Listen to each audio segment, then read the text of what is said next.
right? I don't have my mic. You know what? Oh, I'm just yeah. gonna do this. Here. Okay, if he's falling your finger, not my problem. Yeah, here we go. 3, 2. How did that sound? That actually sounded pretty good. Okay. Well, cheers to you. Thank you. No punts allowed. Adam and Paige, I suppose I should talk. Yes. It is Memorial Day. Yeah. I am Special fresh. holiday edition. Holiday edition, double episode edition. Just got back from the water park. First water park visit of the year. Very stressful with 3 kids, by the way. Everybody has different stuff they want to do. Is this an indoor water park? No, outside. It's like 85 degrees here. I mean, it does look like you got a little sun. So I will save the majority of my car ride and weekend for the random shit. But Okay. I was in the car a lot today and I had my sunroof open.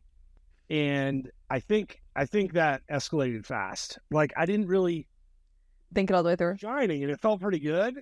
And then like I stopped at a gas station to pick up some beer in Wisconsin. Of course I have to do that. And I'm like, oh fuck. Like probably need to close that thing or put on some sunscreen. Like you're an adult. Let's get it together. So yes, lots of random shit. How about you? How was the weekend? How are things? The weekend was good. My mom's birthday was yesterday, so happy birthday to Kath. Yeah. Her and I are launching a clothing brand on Wednesday, so please shop That is that. like- That's my free plug of my own merch that I'm currently wearing. So that is happening on Wednesday, so been very busy doing that, but certainly have enjoyed the weekend. It was weird not talking to you last week. I mean, we I know. communicated, but Yeah. like not like going through lots of things. Felt very strange, so I'm glad that we're here this week. Yeah. But yeah, gonna be kind of a crazy week, and we're like inching closer. I mean, it's gonna be June. So What is happening? Okay, I'm so glad you brought this up because Memorial Day, to me, is kind of like the off season. Like it changes, the pace changes, my interest changes, my preparation changes. Memorial Day to me is like once you get to June, like that first camp is like within striking distance, Yeah. right? So like I thinking about this in my car ride, I'm like, man, I gotta start depth charting. The transfer portal has made this so hard. Like I gotta step it up a little bit. Yeah. Especially now with how fucking crazy college football is. But yes, this holiday in particular, I know for me and probably for you, it's like you start to now see the finish line or the starting line, however you want to view it, Yeah. of the off season. Yeah, well, it's funny because it's like it's the start of like off season and like summer for most people, and I feel like it's the start of oh man, it's getting close already. Because once we get to July, like there's no more off season. It's go time. Are you excited about like where are you on the? Because I thought about this in my car ride and I got like pretty excited. I'm like, okay, like I'm not ready, but I'm getting excited. So the Premier League season ended this weekend, and F1 is still on. But I'm like, and like the NBA finals have been great, by the way. Yes. But I'm like, I need football, I think. Like, Yeah. I think I need football season. Also, like, this sounds so bad, but during football season, I get to be a little, like, less social. I just, like, one Oh, wow. like, social activity a week is really good. And I feel like I've had, like, been going out so much and going and doing so much lately that I'm like, this is exhausting. I kind of need an excuse to, like, sit on the couch and watch football for 14 hours a day, so... I like that, like social but want to be antisocial kind of a thing. Yeah. Like Yes. or not antisocial, slightly less No. social. So my friend and I talk about this all the time because, like, by nature, you would think that I'm an extrovert, which I am, but I do, like, enjoy, like, recharging the social battery before I go back out and hang out with people. Like, I'm not, like, just always ready to be, like, on. Well, I'm So football terrible at it season now. I'm really? bad at it. Yeah, yeah. No, like I don't. Well, now I have 3 young kids. Like I don't really. I Yeah. rarely. I rarely have that. And when I do, it's kind of like, what do I do with my? I had a little bit of that this weekend. Like, what do I do with my hands? It's so quiet. Yeah. Why is it so Yeah. quiet? Like, and not like with people having fun, like someone hitting the other one or spilling shit or whatever. So yeah, no, I've kind of. I don't know. I feel like COVID too probably warped my Yeah. brain where Maybe I that. can I'm have just a getting great. older. Well, I can have a great evening watching Mhm. 3 television items behind me on a Saturday night. Give me a UFC card to bet. I mean, whatever, like a random boxing, like whatever ancillary sports you got. I don't even need football, and I'm happy. Like right here, like I've trained myself, and genuinely, not faking it, not sad happy. Like actually, like no, I'm a pig in shit. Give me a bottle of wine and something to bet on, and I'm good. Like that's it. It's actually kind of bad because I feel like too with like college football, and we've talked about this with like social media and then being at events and like seeing people, like those people are like my friends in my head, or like, oh, my like friend from social media is like legitimately my friend. This is actually like a deep dive that a therapist needs to do on like what sports and working in sports does to you as a social person. But no, because like I feel like on Saturdays you sit and like you talk to everyone that you usually talk to on Saturdays when we, are a little Twitter family. Internet friends. Internet friends. Internet friends. So they yes, I am actually, I think Athlon has their preview magazine out. I'm going to go seek that out. Always very it's just reliable. It's like, it's their, like, it's part of my routine. I like open it twice, right? Like I'm on a plane and it's in my bag at all times. I'm like, oh yeah. But I want to do it. So we're getting very, very close to actual football. We are. Colorado. We have our weekly mention of Colorado football. They set a single day ticket sale record. And so all of this says, despite the fact that things are happening, you got people leaving, you got rosters being turned over, they sold 11,273 single game tickets Wednesday, the largest one day total for individual game in team history. So, I mean, I don't know. Are you surprised by this? Like, no. The momentum has sustained, and that's not necessarily surprising, but it is like they're clearly excited about whatever the hell it's going to be. I think the question for both of us is, what the hell is it going to be, and then will it be sustainable? Yeah, that's the big thing. Is like, will this be sustainable? It's all fine and dandy when you first get there and you don't know what the product's going to be. I think people will go just to say that they were able to go. I saw there was I think it was like Front Office Sports who did the breakdown of like the like ticket price or something was like more than what it would be for a mortgage in Nebraska to go to the game for people, for like 4 people or something, which is kind of funny. But yeah, I don't know how sustainable it actually is, but I mean, good for Colorado. It's good for the Pac-12. Like there's no hate here. Like it is what it is, but I am very, very curious to see what happens because I don't know that this is going to be a really, really good football team. I think they'll be an okay football team, but I'm curious what happens when this team isn't winning every single game and it's not necessarily like as exciting as everyone thought it was. The hype was just there. I think they're the toughest team to evaluate in the country. Like, yeah. And it will not be great, but it could be better than bad. They could surpass like that's I think it's going to be better than bad. Like I don't think it's going to be like they're getting blown out every single night, but I do think, or every single weekend, but I do think that they're not, I don't see them winning the Pac-12. I don't see, and like that's what that says to me when you're buying tickets like that, is that your team is going to at least have like bowl eligibility, and like even that for me is like kind of questionable.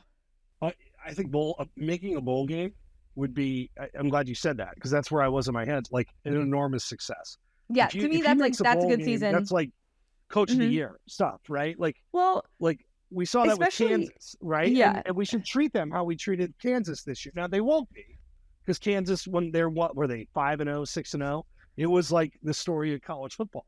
Yeah, Colorado was pretty much that bad this year. Yes, they were. You know, like pretty much that bad. So we're not going to treat them that way, though. He's not going to get the, oh, that is adorable that they're, which they won't be.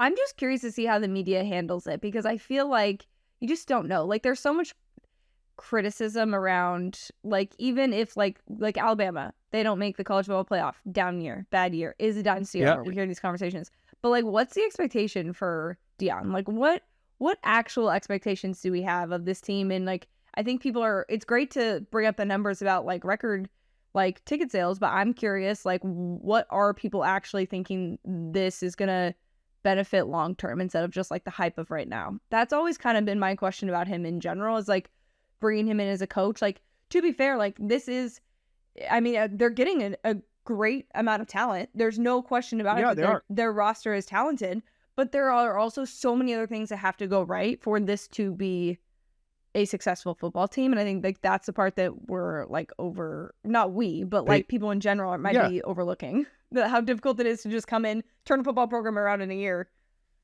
And they have a quarterback, right? And that's part of it. I feel like if you have a really good quarterback, which it looks like they do, you could kind of mask some of the other issues. Like Caleb Williams did that for USC last year, like brilliantly. And then it came undone, like violently at the end. I just got really excited because Caleb Williams is at the Monaco Grand Prix this weekend. I saw that. Is that NIL related? That's got to be NIL related, right? I'm sure there was some sort of like sponsorship situation that he was involved in that was like a sponsor for that. Hopefully it's Rolex, because that'd be sick. Last Colorado thing, you're exactly right about the fans, how they're going to respond. But I also wonder how Deion will respond if they start losing, because he got into his gig and they won pretty immediately and won pretty big, and they didn't lose a lot. Like, and that's why he has the job that he has, because he's done a good job. This is a different animal. You have some, the Pac-12 is kind of a mess, but you have some good teams that are going to beat you or should beat you. Well, they're inexperienced teams too. Exactly. So I'm curious how he handles losing, maybe more than the fans. On the other hand, one more thing on top of the one more thing. This is why I love college football, because that Colorado fans must be feeling like this was a fucking wasteland football team. This program, frankly, has been dormant for a long time. And you have this sudden excitement. It's like, frankly, it's like me with Aaron Rodgers and the Jets to a degree. They're not going to be boring. I don't know how good they're going to be, but they're certainly not going to be boring. And you have excitement around this thing for the first time in a while. But for Colorado fans, like, I get it. Buy into that. Go celebrate. Also, that campus is wonderful, by the way. Colorado's? Oh, yeah. Yeah, Strong it's awesome. endorsed. I went to a family weekend there. I don't know if you've seen that video of me, but we won. That was quite a hilarious video. My cousin went to Boulder, and I went for family weekend, and they played Arizona. That was a top-notch day, gotta tell you. But one of the things that is being reported is that with all this realignment madness, that conferences could start dropping teams if they're not really pulling their weight. I love this. I don't know why. Maybe it's just because I became like a Premier League fan and there's relegation every year. I'm like, this is great. This is great. Or maybe it's just because I went to a school that that has at least one program that can keep us in a Power 5 conference. But like, I like this because I hate that like brands. So like, here's the thing: if Deion comes in and like, yeah, he's gonna bring a lot of money to Colorado. People are gonna watch those games on TV because he's the coach. But if that team's not doing well, like, they don't deserve, you know what I mean? Like, I feel like I like this sort of idea of you kind of have to earn your keep to be in one of the powerhouses, because there's a lot of money on the table here for a lot of teams. And I feel like, there are good Pac-12 teams that deserve to be in the SEC or the Big Ten. You know what I mean? There's teams that are like really, really bad that are in those conferences, and they're all top heavy, and we complain about how top heavy they are. Maybe this is the way around the top heaviness. Yeah, Rodgers is like shit. Yeah, like I get it. Like New York market, I love that. It only makes sense that this is the logical next place to go. Yeah, if we're gonna make this business cutthroat, money grab, like goodbye Rodgers, hello Oregon, right? Like, and I know it's not that simple. The funny thing about it though, Paige, is like this sport moves so slow. Like, you have matchups set up in like 2035. Yeah. And granted, a lot of these now get canceled like you're on a whim. Yeah. Because of realignment things. So it just cracks me up now. It's like, you know what? Fucking Rodgers in Maryland. Like, goodbye. Like, or the other part of this too is like, what do you value? Like, and I'm going down the rabbit hole. So you are. Apologies. It's okay. I was about to get there, and I know where you're going next, and I think we should talk about it. Well, okay, I don't know where I had a team in mind. What team did you have in No, mind? I wasn't thinking of a team specifically, but I was thinking about the fact that people will be upset with like tradition and the fact that like rivalries and things like that would change and the whole like pageantry of the sport. Like Vandy. Okay, Vandy in the SEC. Yeah. It's a great academic school. They have great other programs. Like baseball is great. They have Yeah. some women's sports that's great. I'd be curious how like a Vanderbilt is viewed in the SEC. Yeah. And in football, by the way, they're getting better. Do you Basketball school? Do they have basketball program? Well, no, I'm just thinking like, is there a world that we could see? I mean, this is really out of left field here.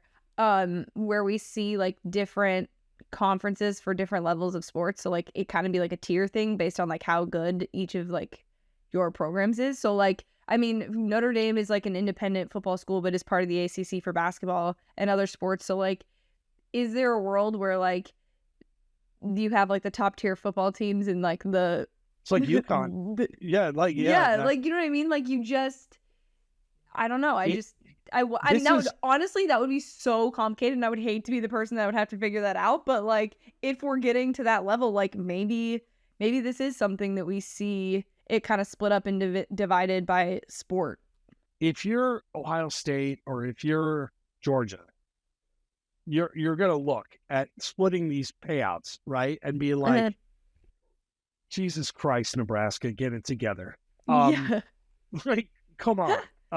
Let's like Purdue.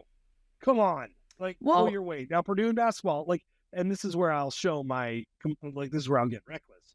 Like, you know, Purdue's field hockey program is one of the, like, I get it. There's more than just football. No, there's more than just football. I totally get it. But the revenue drivers are football, and then for some basketball, and then many basketball are just they're losing money or they're break even. Yeah. So I do love this idea, like, because this is on the heels of the Succession finale. This is Succession level cutthroat, fuck everybody, wildly entertaining. Ultimately, they're going to build a Premier League, right? Like that's where we're heading. Big Ten, SEC, whatever it's going to be. It's going to be this giant continent of football teams that they're going to boot teams in and out, and it will be awesome. And you will lose some tradition along the way. But if this is being discussed, I'm for it. Yeah, I feel like the landscape of college football as we know it is simply just going to change. I did want to bring up, I know we didn't even talk about this, but our friend, Sources, Brett McMurphy, had posted this last week, and I couldn't remember it. But this was the tweets about Washington State and, unfortunately, your Pac-12 conference. So Washington State President Kirk Schultz says WSU Athletics will have a temporary freeze on all current and future vacant positions until further review, as well as a pause on non-essential travel, purchase of new professional equipment, because of a significant decrease in Pac-12 revenue distribution as a result of overpayments from one of the media partners. Relocation of the Pac-12 headquarters to San Francisco, blah, blah, blah, blah, blah. It does not sound good. This does not sound very good at all. No. I don't know if you saw, but the Pac-12 announced, I think, last week that they're doing like mic'd up and like sideline interviews that like ESPN is going to use when they do have games. And like, it's like more access than ever before. I'm like, how about just the basic access of being able to watch Pac-12 football? The way that the Pac-12 has botched this is so bad. And I at this point, and I know people are going to be mad that I'm saying this, but like this point, divvy it up, cut our losses and get out. Because I cannot take it anymore because it's also, again, like I said before, it's just so unfair to the athletes that go to these schools and also the people that are dedicated fans and are going and supporting these schools. And like, it's frustrating to watch. Like, it's very, very frustrating to watch and just really not fair to student athletes at very good academic schools and incredible athletes in their own right. And just to be like made fun of because you are at a Pac-12 school, or for Pac-12 schools to be suffering because of it when sports does make money. It's easy to sell sports. It's not that hard to sell. I understand it's Pac-12 football. You could sell it. You can. You're just choosing to be nitpicky about certain things, and it's a mess.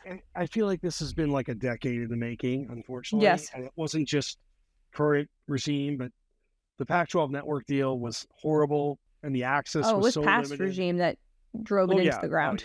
Exactly. Yeah, now you're just like, there were holes in the boat. And now, unfortunately, he was not very good. I do find this interesting, too, on an article that I saw from Pete Thamel as well, on like the Big Ten's unfinished network deal, and what a mess that Kevin Warren left them in, basically, like trying to figure out how to sign this deal. Leadership, and Kevin Warren just like left in the middle of the night, I think, to go work with the Bears. And the Big Ten, seemingly, this is where Jim Delaney was amazing. Like, amazing. Not the like most loved guy, but media-wise was central. And there were some key details that like they omitted, like flat out, like not doing the proper protocols or informing teams that your conference commissioner has got to be rock solid, or it will sink your conference. It is so crucial. The Big Ten will be fine. They will get this squared away. It's a different situation than Pac-12, which is more survival. But it was two stories back to back that speak to how just critical that leadership component is in athletics as a whole. Yeah, it's interesting because I think like before, those positions were not seen as, I mean, they were still obviously like businessmen that are holding these roles, but they were more seen as like the politician of like, the like athletic director type situation where you're like waving hands, kissing babies, like shaking hands, kissing babies. And we got it. We workshopped it. We're good. There's the name of the episode. Sorry, I didn't say it word for worm, okay? It's not my fault. It was all right. We can't, I'll produce more Picassos on a regular basis. But no, that was great. No, I just wanted to make sure I correct myself. Because the best part about the internet is that I know if I don't correct myself, that someone will correct me. So I needed that. But no, it used to be, it just used to be seen, I think, more as a like public facing job as opposed to like actually a business person handling like media deals and all those things. Yes, revenue, number crunching. Yeah. And now I think that's like sort of why the Pac-12 hired who they did, but it just has not panned out in the way that they've thought. But I think it's definitely going to be interesting to see who like starts to actually take over some of these roles as they open up and change, because it's certainly a different job than it probably was 10 years ago. Speaking of kind of business football stuff, Josh Brooks, Georgia AD, gets an extension to 2029. He's only 41 years old. And so that's interesting. And his salary goes way, way up.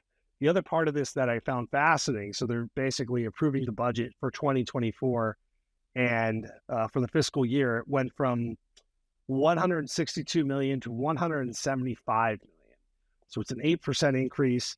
They're building 2 new practice fields, like track and field. Like they're injecting a ton of money into this. And why is that interesting to me? It's like success breeds more success. And to compete with the Georgia, like this is how Georgia keeps its edge. You and I, we talked about this like the last couple of weeks of like just how you maintain, through recruiting, the level of success, but you keep key leadership in place. You inject an 8% increase in money, which is a huge increase, by the way. That tells you how Georgia's doing financially in terms of making money. Yes, I find it fascinating. And that, again, it's just more pieces of evidence of quality leadership on a team level now. Like hire good people, support those people by hiring around them, and then just spend a shit ton of money to make money, which is easier said than done because it all has to work. You have to win football games at an insane scale, but Georgia is keeping all of its pieces in place to do this. Yeah. I think that's, again, I know this is becoming a Georgia podcast and I'm sorry. No. I mean, and to that point, like now you're also worrying about making sure that like the players are paid and are able to get paid in a certain way. Like you have to have access to those things and show them how they can make money there too. It's not just about your school making the money and pocketing it now. So it's all kinds of crazy in college football. Yes, it is. My quarterback is my professional quarterback. I did see the video of him dancing at Taylor Swift. I wanted you to assess like how genuine you thought Aaron Rodgers. Yeah. What do you think? Well, here's the thing. I want to not like him. Like, I've really tried because, I mean, he played for the Packers. Like, that's a strike against him. He's just him. Then he was on Pat McAfee, and I was like, all right, he's cool.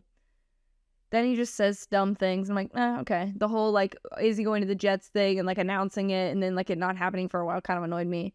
Then this Taylor Swift video comes out. I mean, he's just, I think, like a bad dancer, so I don't think it was like disingenuous. I think he really was enjoying himself. But I just find it like so fascinating that him of all people like really considers himself like a Swiftie. I don't know. Like, it just like it does the math ain't mathin' for me. Like that doesn't add up. Like I feel like he's just doing it to be like relevant and cool, which is like anti what he wants to be, but like that's actually what he is like Pat McAfee. People really like him, goes on that show, you know, does Rogan, does things that like people do in fact like. So I don't know. I think he's more like mainstream than he would like to admit, you know? I admire his ability, like his lack of fucks given. Yes. It is a gift. Now, I don't agree with all the things he said, but No. every time I've heard him over the last like year, he seems very comfortable with who he is, and he certainly seems very happy with life now. And it's not because you're a member of the Jets, buddy. Just you wait, okay? Wait till like Yeah. November 1st. Then we'll see how happy you are. Yeah.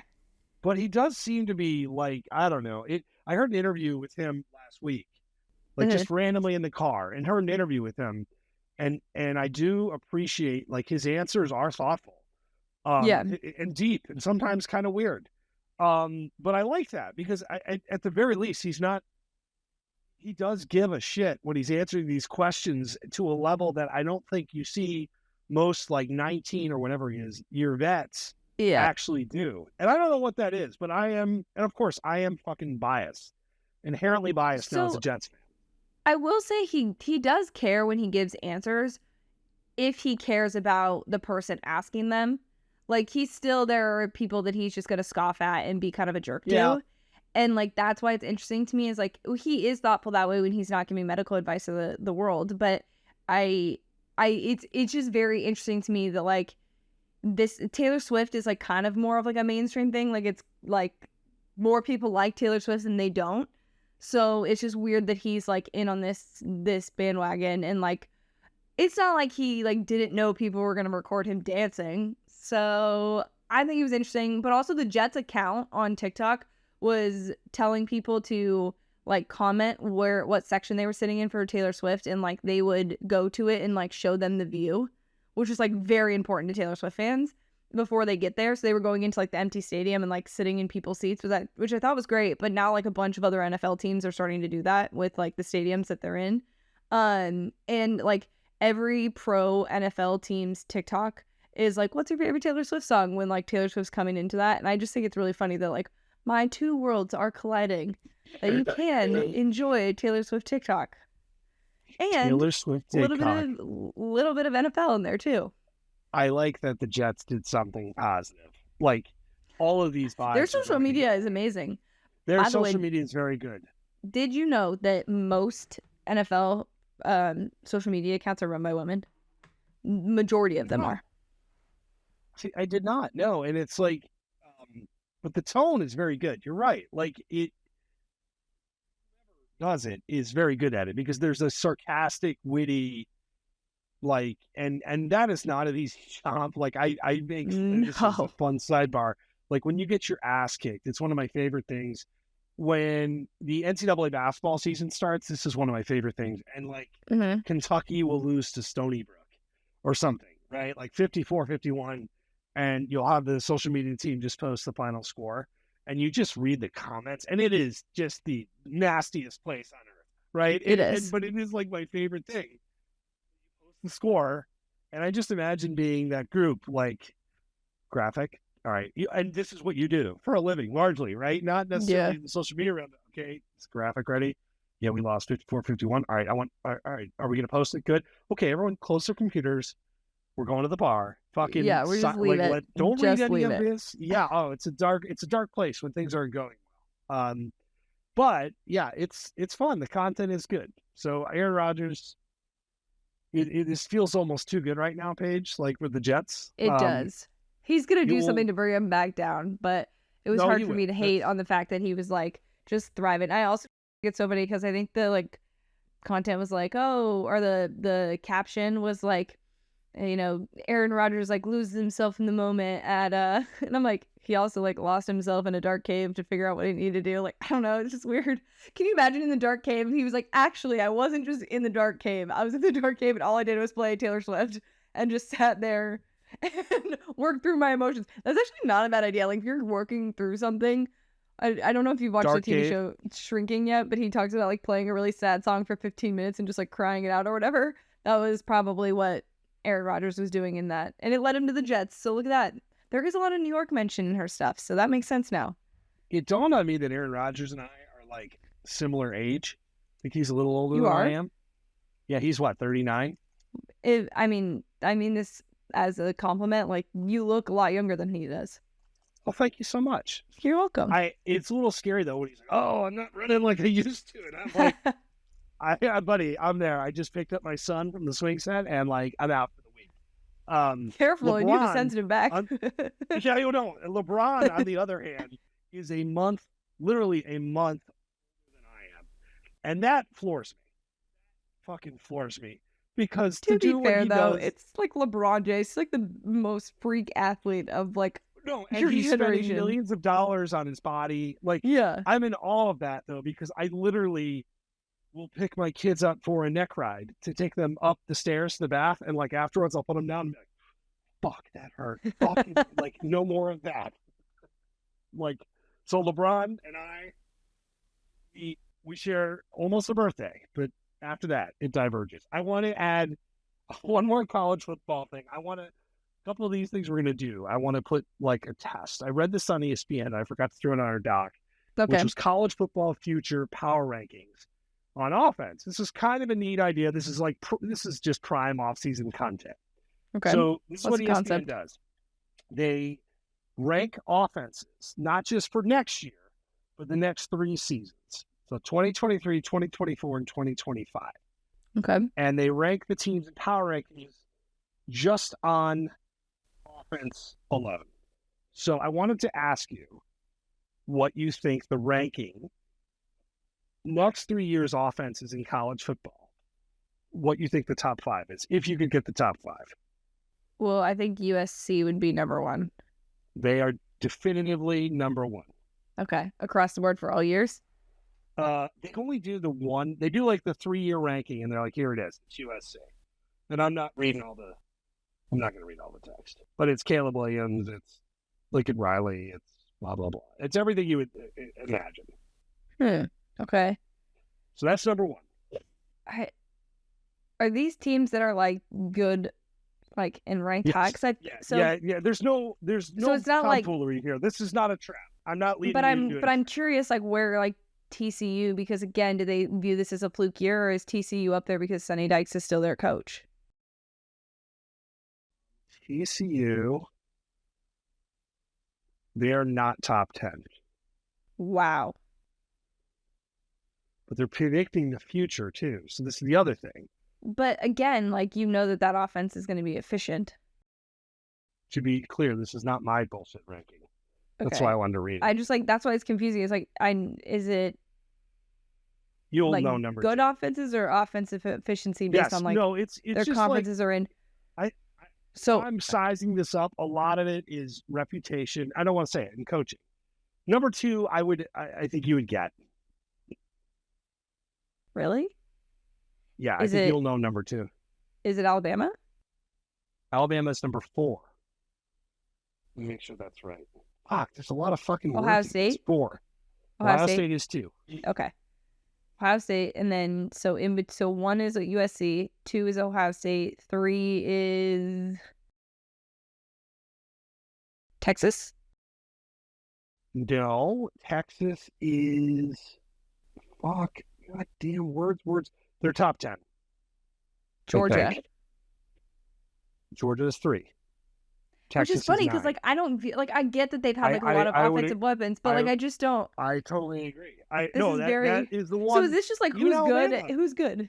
Yeah, I mean even Alabama. Yeah, At we 4, know it feels Michigan's not on there. We know Michigan is not. Oh no, Michigan's number 5. What? 2023 future QB power ranking 6. Is this just like they win games because of their offense, or like they score a lot of points? Like I'm very confused here. they're looking at analytics and then also recruiting. And Okay, so I can understand now, if you're looking at it as like a formula and not just like, oh, we score a lot of points. This is like, yeah, because you look at next year, Michigan, 2023 Michigan offense should be really good. Well, and here's the thing is like, even if it's not that good, you don't need to score a ton of points in the Big Ten to win football games. Ouch. But yes. Well, it's the same with like the SEC. Like, I mean, see, the number 6 team I thought would be higher. Okay. Put number 6 in the top 3, personally. And it's, well, I mean, I can also always tell you. Clemson? Number 6 to, nope. Where is Clemson? And it's somewhere. I saw them earlier. They're not top 10. Is it a Big 12 team?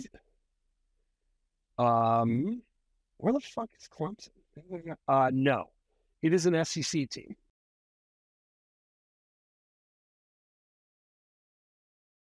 They score a lot of points. Like this year, they scored a shit ton of points. Ole Miss? No, but a good guess. But this is what I don't understand. Florida? Tennessee. See, Tennessee, they have, and this is why I don't get the ranking, but they have a quarterback that could throw the ball like 1,000 yards. And then they have one of the best young quarterbacks, like recruiting quarterbacks, in Nico. So, like, this is why I don't get it. I would have Tennessee's offense ranked higher than Georgia's. I wouldn't pick Tennessee to be better than Georgia. Well, I mean, I'd have Tennessee's probably ranked higher than Alabama's. Yes, I would agree with that. But Georgia's just had like 1.5 million weapons. The remaining top 10, Oklahoma at 7. See, that's what I don't understand. Like, that's where you lose me. Like, I would have said Oklahoma with Lincoln Riley there, but I don't have Oklahoma now. Washington at 8. I get it. Yep. Texas at 9. I would switch Texas and Oklahoma. And then Florida State, which is kind of interesting. LSU. I can see that, though. State. Yeah, they got some really good players. Oregon. Did you say Penn State? Yep. UCLA. Utah. Wake Forest. Really? Notre Dame. Yeah. There's Ole Miss. See, why would Ole Miss be higher? Now I'm going to start getting pissed. Yeah, I'm sorry. This is a gateway. This list sucks. Where's Iowa? It does kind of suck. Where's Iowa? Very last out of all the schools. They're like, It goes Iowa, then Arizona, because Arizona's actually offensively efficient. So, by the way, did you see Iowa's looking for a new AD? I didn't. Do you want to sign up? Fuck no. Gary Barta, like, he survived a lot of stuff. Yes. But, I mean, he's been there a long time. When you look at the stuff with the players, multiple sports. Yeah. You had kids getting injured in the waiver, like all sorts of shit. Like, I mean, bad stuff. Now you've got a gambling thing that I guess is pushing it over the edge. I don't know. He's, retiring. Yeah. The gambling stuff, like we said, is not looking good for a lot of people. It's bad news bears. Interesting, though. No, Iowa fans disagree on everything. And this news was collectively like, thank God. Like, yeah. I mean, even the contracts with Ferentz's, like everything is like, like not good. Yeah, so not great. Good news. But I will say, if you do want to do that job, you can go ahead and do that. We can still do this podcast, and then you could probably get yourself season tickets to watch Caitlin Clark. Oh God, that would be That's awesome. your way in. Yes, I mean, that's it. I just don't think my emotions would translate well to good ADing. No, like you care too much. You care too much. I care too much. You're too nice of a person, really. It's just like, God damn it, Brian Ferentz, get in here. 6 for 19 passing again. No, I'm pissed off just thinking about it now. You want to do a little gambling? I can't remember. So last week we talked gambling lines, right? So in honor of Memorial Day, start of football. Since I'm putting you on the spot with offense power rankings that are kind of shitty, want to do a little guess that point spread. Okay. So we did a couple last week, right? We did TCU, Colorado. Now I was just going to peruse. These are from DraftKings. Okay. and do a little guess that point spread. Now, week 0 it's not great. It's not great. Also, week 0 is Saturday, August 26th. Does that seem even particularly early? Even by Yes. week 0 standards? Like, it just sounds, Yes. that's 3 months. That's crazy sauce. Okay. There are a couple of reasonably good games. Okay. Notre Dame Navy. And that's not really a good game, actually, as indicative of the point spread. Yeah, I was going to say, that's got to be pretty big. Good. Is it 22 and a half? Oh, fuck. 21. Well done. Well I done. don't know much. That is pretty good. How about USC San Jose State? Also not a great game. Like, emphatically not a good game. I'll go. Oh, maybe because people just overrate USC, so maybe I'll go 25. 29 and a half. Oh, These games, I mean, and I'll go through like Vandy, Hawaii. Vandy's favored by 18 and a half. Remember, that was like a close game. Yeah. Won money on that. Like, I mean, that was the best seems game like a is lifetime probably ago. Ohio, San Diego State. All these spreads are terrible. Now, week 1. Week one's so pretty good. August 31st. Okay, we're getting everybody in the zone. Oh my God, football's here. Did we talk about Florida, Utah last week? I can't remember. No. Utah at home versus Florida. What do you think that spread is? Utah at home.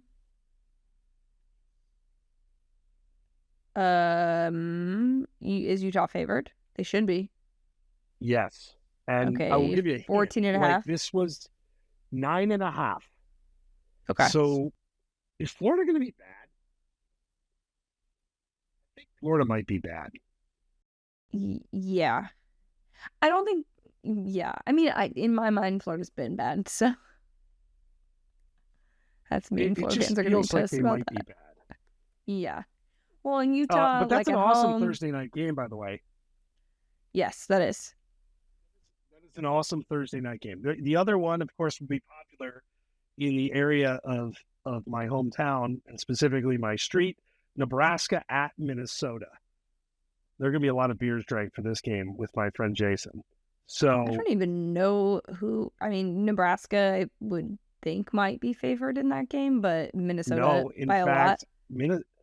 Minnesota by 7.5.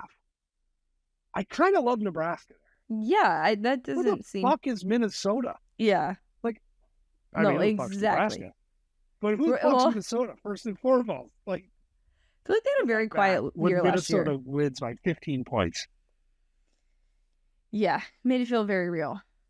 Very strange. While we're on the topic of gambling, you can give me more games, but this is actually just a discussion that we were going to have, and I think it's maybe why you took a week off of the podcast. I'm just kidding. Can we discuss Bob Baffert? Because scumbag. We're house divided. How dare you? If you ain't cheating, you ain't trying, all right? And the pride of Arizona. I mean, Bob Baffert. What's your beef? Yeah, like here's the thing. Not to make this into a serious discussion, but like when you fuck with like horses' health, that's where I get pissed. Yes. But the fact that he won is pretty unbelievable. Like horse racing just can't get out of its own way. Like it just can't. You have horses dying before the Derby. You have Baffert winning the second leg. Like horse racing just cannot win. See, so I will say, like he just finds a way, and his lack of fucks given, I do kind of appreciate that. Yeah, but not that it makes it better, but I feel like in the sense of just like horse racing in general, it's kind of like not the greatest to the animal anyway. So it's like kind of interesting that people like find that get on their high horse, for lack of a better term, to defend, animals when. Wait, did you, first off, two things. A, did you just use high horse on a horse racing discussion? Yes. Like, holy shit. Wow. Like, you just stumbled into gold. Like, you're just like, whoops, look at this. Yeah. Horse racing is not the greatest animal, like. Yes. But so he's he's just a piece of shit. Actually, no, you know what? Now I'm going full Bob Baffert. Like, fuck Bob Baffert. How's that? I mean, I'm still gonna bet on his horses no matter what. If they're allowed in to race, I'm gonna bet on them. Yes. To be clear, I'm still gonna make money off them, but no. Like I will not bet on him. I can still not like him, okay. but if his horses are good. Like he's a good trainer. Okay, that's fair. I can accept that.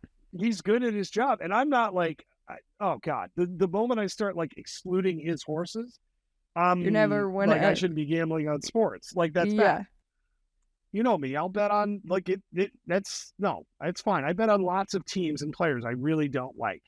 That's all good. Like I will bet against my teams, whatever is needed. When I know Iowa is going to shit the bed, I will bet against Iowa. Like betting, this is a business transaction. So Bob Baffert, if you win us money, thank you for that effort. But still, what is the Belmont? It's like what, 2 weeks? Oh, I don't know. Yeah, that's a long race. I'm bad with knowing when horse races are. I'm better at knowing when cars are racing. Go ahead. Oh yeah. No, I don't know. I'm going through more games. I'm stumbling through these. You just enjoy. I think actually, you know what this comes down to. I just would like everyone on the podcast to know is that this is mostly just your way of being so proud of the fact that you've taught me so much about gambling on games, because I can guess these spreads pretty closely and pretty much you're pretty good. Yeah, and pretty much all I've learned through and how to sports gamble is from you. So I think part of it is you just being like, dang it, she can do it. That's part of it. The other part, you know this, I love a fresh slate of games. Which is funny because like these lines are certainly gonna move. Like there's no way that they stay even remotely. No, that's the part. No, I feel very off on some of these. Like that's here's this game sucks, but let's do it anyways. Indiana at home versus Ohio State. Oh my gosh. Breaking in a new quarterback. The spread is robust. 45. It's not sugar. 28. That's it? Because Indiana's at home. Kyle McCord may not be good. TCU Colorado is still 21. What other games? This is all week one. I mean, week one's not bad. No, week one is a solid. Week two's pretty good too. UCLA versus Coastal Carolina, 15.5. Washington versus Boise State. That's interesting. What do you think of that game? I think Washington is at home. Yes, the spread is 14.5, and I think Washington will. If I could place money on that right now, and I can, I think I'm going to bet that before the end of the day. Yep. I should say it's great because it's football. Penn State versus West Virginia. What do you think? Where is it? At West Virginia. It's in Penn State. Oh. West Virginia might not be good. Yeah. That could be a rough road trip. 18.5. And then we get to some doozies here. LSU, Florida State, and that's neutral site, I believe. Mm-hmm. What do you think that is a fucking great game. Like, these are two top 10 teams, I think. Yeah. What do you think? I mean, first of all, that game was good last year.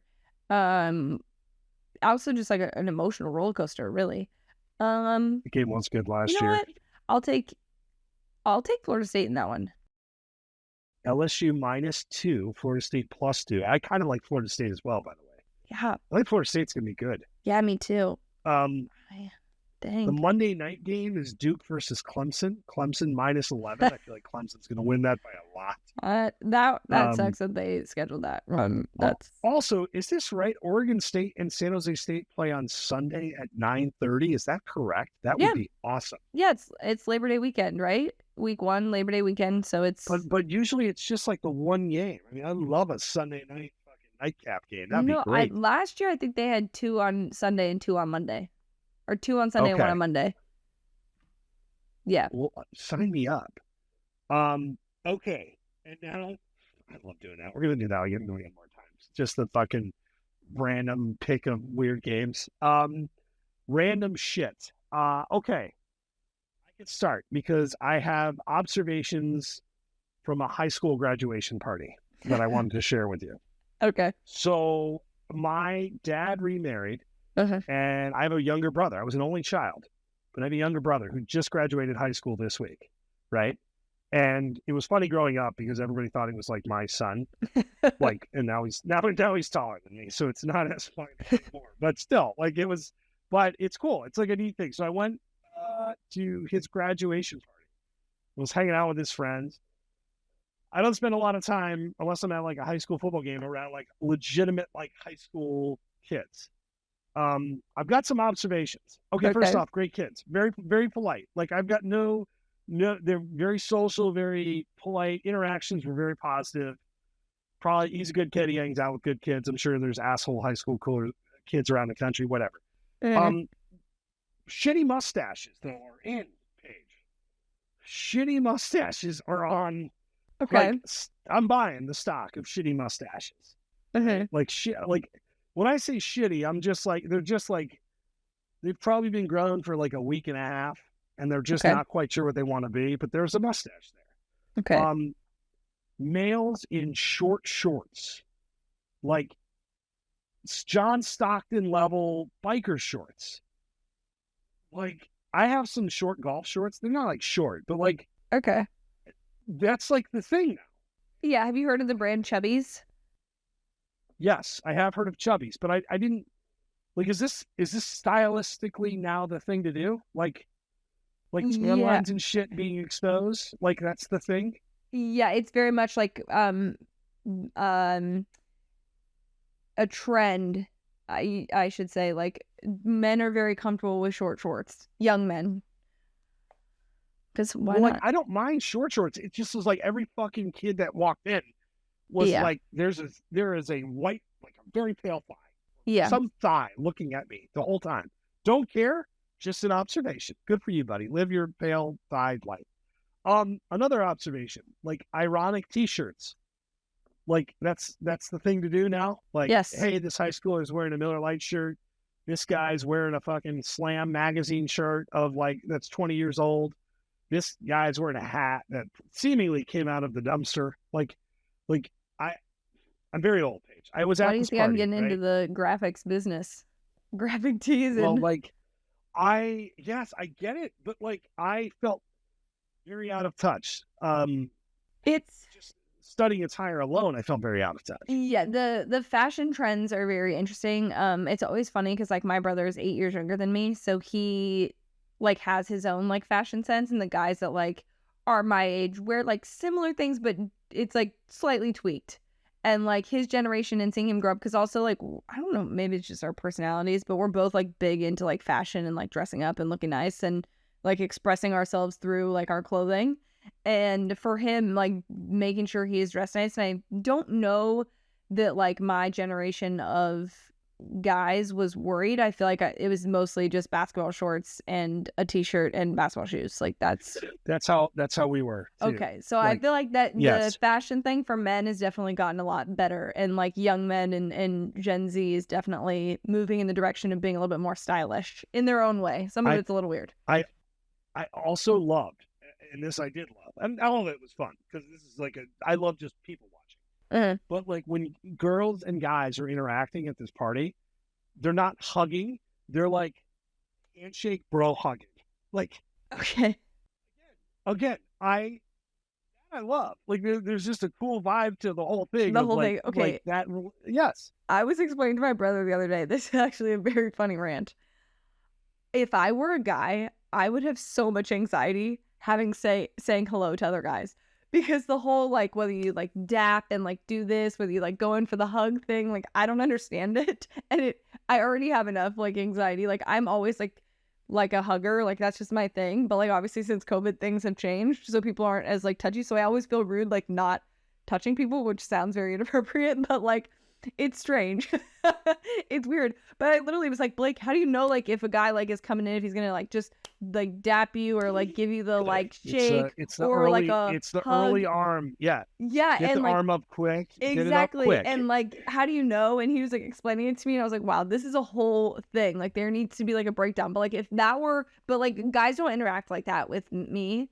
But if I was that like generation, like you said, and it's girls and guys, I would have straight up anxiety. I wouldn't know what to do. I'd be like, I'd be like, you know, when people like high five and fist like bump. ready. Yeah, they Yes. know. Oh yeah, They're I did that way a couple cooler than me. times this weekend too. So bad. But like, No, I'm not. I'm not it. But I kind of just love that they have those like that level of relationship yeah, has crossed. It is mutated into that, and I yes, was like, it's much more cool. platonic now amongst men and women, young men and women, which is actually great, nice. by the way, which I Yeah. love to see. Yeah. So we had a very good time.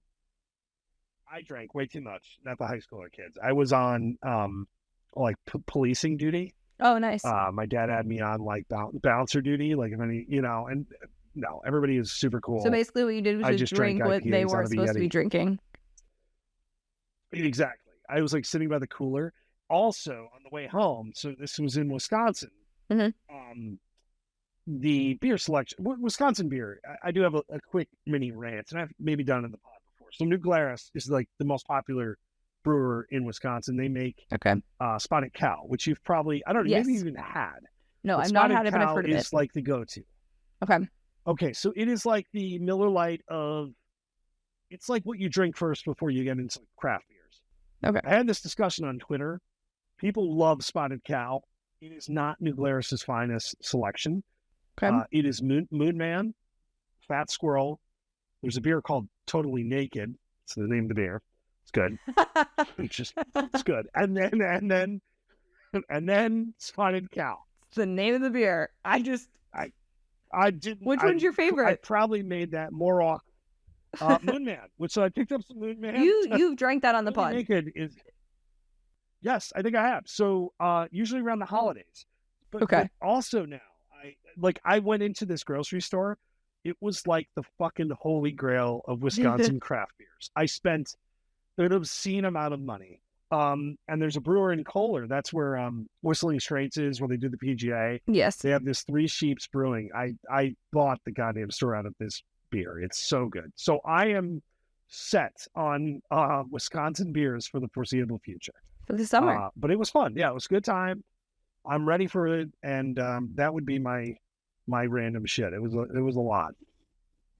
That sounds like you had a great weekend. I'm happy for you. I don't really know if I have a lot of random shit. I actually spent a lot of time watching sports and kind of just relaxing this weekend. I watched a lot of Premier League soccer. There was also a English Football League final that was like the championship league that goes up to the Premier League, and I don't know if it's been all over social media about how this like basically the entrance of this stadium is like a house. Yes. Yeah, and like that final also went to extra time, then went to penalties, and the penalties usually like the first, it's pretty much decided within the first 5. Nope, it went past that, and no goalie made a stop. The only thing that happened was some guy just like zinged it over the goal, and that's how they lost and didn't get promoted. And like that's like a $200 million game. Those teams get the big TV deals and like everything. It's nuts. So the $200 million I wanted to ask you about because I saw that, and I wanted to say this team's $9 million, their budget or their whatever it was. It was like a $9 million team. Yeah. And like I don't know, 15 years ago somebody bought them for $7, and now they get $200 million. When this has happened historically, and maybe you know the answer to this, maybe you don't. It's completely foreign to me. Do these teams just get their ass kicked now? Like, do they go up and get their ass kicked, or is it like this? Like, what does it normally look like? This was the first year in like a while that all the teams that were promoted to the Premier League did not get relegated. So the 3 teams that got relegated were in the Premier League for longer than a year. It usually happens where they do tend to come back down, but the team that made it all the way through like that. Have you watched Welcome to Wrexham? This is actually, I'm going to make you watch it because it explains this a lot better than I would. Like to. But there's like a pyramid basically of like tiers of football, and it basically Wrexham was in the level they got promoted this year, spoiler, sorry. They got promoted to another league that's higher, and you just have to keep going. But like this team that was in there was in that division and has moved up to get to the Premier League at this point. But it takes years, obviously, to do this, and it takes a lot of money and a lot of effort to get there, because you have to like basically be able to afford a good team to get through these leagues, and they're not easy to win every year. So yeah, it's definitely a very like complicated process. But basically, the TV deal is like I didn't realize this until like recently, because I was learning about like all the other like tournaments that go on like during the English Premier League season. And it's like Champions League is like the holy grail of tournaments throughout the year, and like that TV deal is like so much more money, and that's like the top 4. It kind of depends on the league, but the Premier League gets 4 teams in, and like you want to be in the top 4 of your league to be able to be in Champions League and get that TV deal money, which is so significant to like who you can pay to come play for you and things like that. So this team moving to the Premier League obviously gets that much more money to put into stadium, things like that. And that's just like, it's crazy to think about. It's interesting too, I think, because of the college football stuff, that it makes my brain like think about like, okay, what if they did it this way? And like how, I mean, there's so much money in the sport. It's wild. But yeah, that was my fun. I watched that. I went from like not watching like world football at all to like now watching like a game to get into the Premier League, which is not like the best of soccer. The pictures were so cool, like of the stadium, just the authenticity of that team. I thought it was really, really cool. Like it was hard not to just be like, holy shit. Looking at it. It's a crazy story. It's cool. Yeah, but that was my random shit. Was me watching more sports. You don't watch Succession, correct? I'm not going to spoil anything. No. I was going to ask you, did you see the Twitter thread of college football coaches as Succession characters? No, I did not. Okay, so I will send it to you. I think it's No Context College Football did that, and I thought of you because I felt bad yesterday that I was like, I know he's going to want to talk about this. Do you have any thoughts that aren't like spoilers? Because like I don't know if I'll watch it, but like probably not. But just anything you want to say to the people. And one, this went kind of viral on social media, but I don't know who she was, but I think she did it on TikTok, and then it got posted on Twitter. Her theory of who would be the CEO or who would be the company head. Okay. And one of the characters' surnames had this distinct surname, and it was connected to an actual athlete, like 100 years ago for doing something. And I'm being very vague about this purposely. And it was kind of wild, but kind of not. And she fucking nailed it. Like she was like pre-show, the way she explained it and what happened, it was unbelievable. Spot on. And so it's kind of amazing writing that you can get a character's last name, like 5 years ago or whatever they did it, like the writing more than that to do it. And so that was really cool. Like she was unbelievable. And I thought it was great. Like it's really hard ending good shows. That was like what I wanted to talk about. Like you invest so much time into these shows you like. This was only 4 seasons. But to me, it's probably one of my top 5 favorite shows ever. Wow. And they nailed the dismount. Like it wasn't perfection, but it was. It wasn't a Game of Thrones situation where everyone was burning the internet down. It was. This last season was so good, and it held up to the pace. It wasn't. Yeah. There was better episodes this year, but like if you were going to end this show, like bravo. And yes, I do. That has the highest, utmost. I'm very sad that it's over. Like I know I'm going to miss that show a lot. Yeah. But yes, and now I've got to find other shows to watch. Ted Lasso. You gave me one. Which is ending this week. Yes. Yeah, I gave you Welcome to Wrexham, Shrinking, Ted Lasso. Those are the 3 you need to watch. And Drive to Survive. For the love of Pete, just get through it. I know. It's fair. I love Formula 1 so much. Which reminds me, I actually have something to tell you. I know. I think it's awesome. Perfect time to end the pod so we can like behind the curtain talk. All right. We are going to, I believe, record another episode this week. Yeah, we are. We'll have stuff to talk about. What are we going to talk about? Like, what do you guys have to talk about? I'm like, buddy, come on. Kill now. Like, come on. Like, I'll review every Wisconsin beer I own. In detail. Whatever it takes. Yeah. So we will be doing another pod this week, which will be fun. What conference do we want to talk about? We did Big 12 win totals. What do you want to do? Dealer's choice. You want to do Pac-12? No. Let's do the ACC. Just to be fun. No, let's do the ACC. ACC's fun. A little Florida State. It's not fun. No, it's okay. He's like, whatever you want to do, not the ACC. Let's do the Pac-12 to make you feel bad. No, no, the Pac-12 is good. Like, the future is good. But, like, this year, Pac-12 is, like, it's like the most watchable conference in football.